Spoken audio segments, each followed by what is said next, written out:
Bagaimana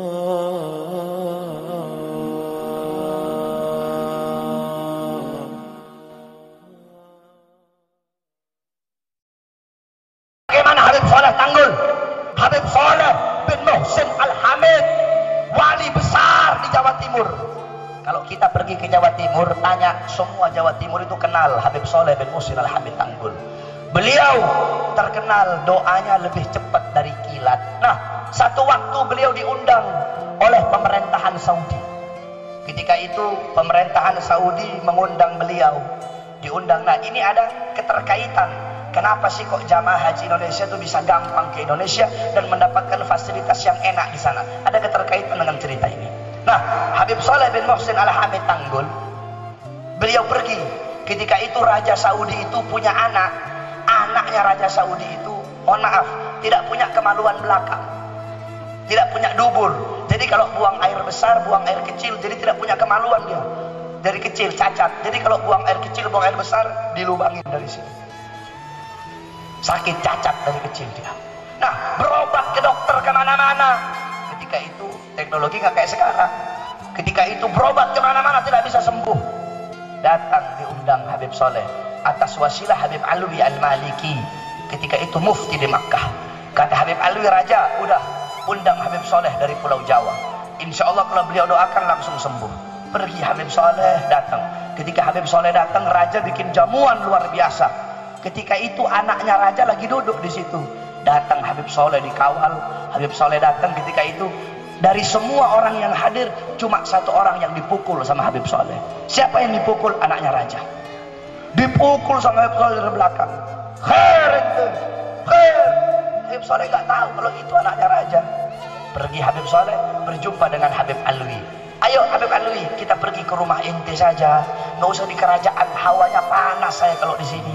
Banyak setan, banyak iblisnya di sini. Ayo pergi. Kata raja, loh Habib, ini Habib bilang wali, kok baru sampai wala salam sama saya, nggak hormatin saya ini Habib. Udah Habib Saleh emang begini, khawarigil ada, beliau emang agak lain. Akhirnya tiba-tiba terdengar suara teriakan. Allahu Akbar, Allahu Akbar. Siapa? Anaknya raja teriak-teriak. Apa dia bilang? Abah, lubang saya sudah ketutup.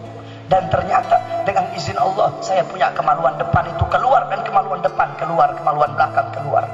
Kok bisa begini, aneh ini.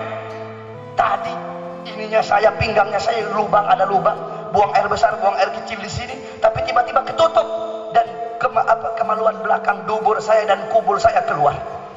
Tadi ada yang nepuk saya itu, Habib Saleh nepuk saya. Baru raja tahu akan keramat Habib Saleh.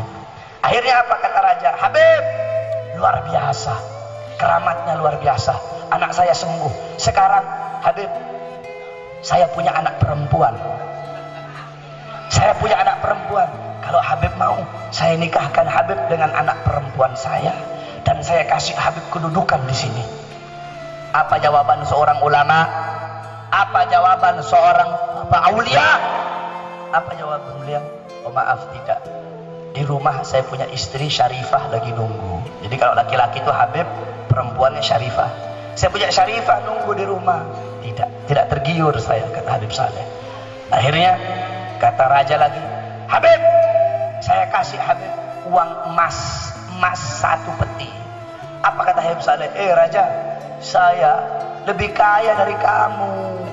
Kalau perlu saya yang kasih kamu.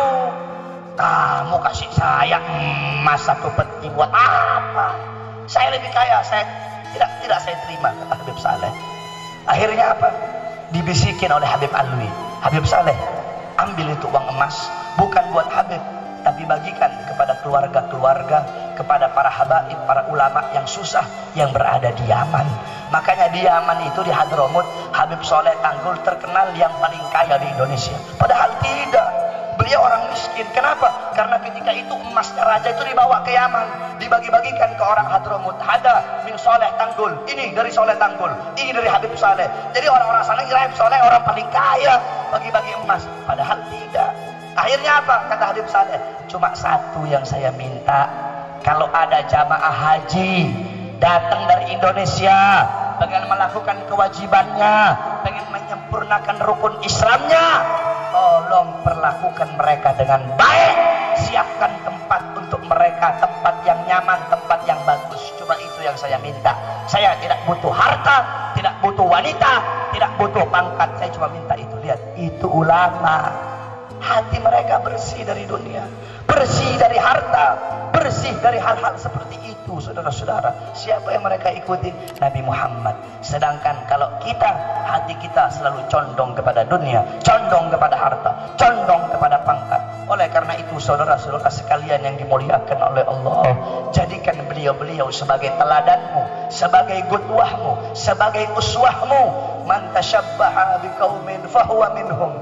Barang siapa yang mengikuti suatu kaum, maka dia sama dengan kaum tersebut. Kalau engkau mengikuti para ulama, mengikuti para orang-orang soleh, beliau-beliau dimuliakan oleh Allah, engkau pun akan dimuliakan oleh Allah Subhanahu wa ta'ala.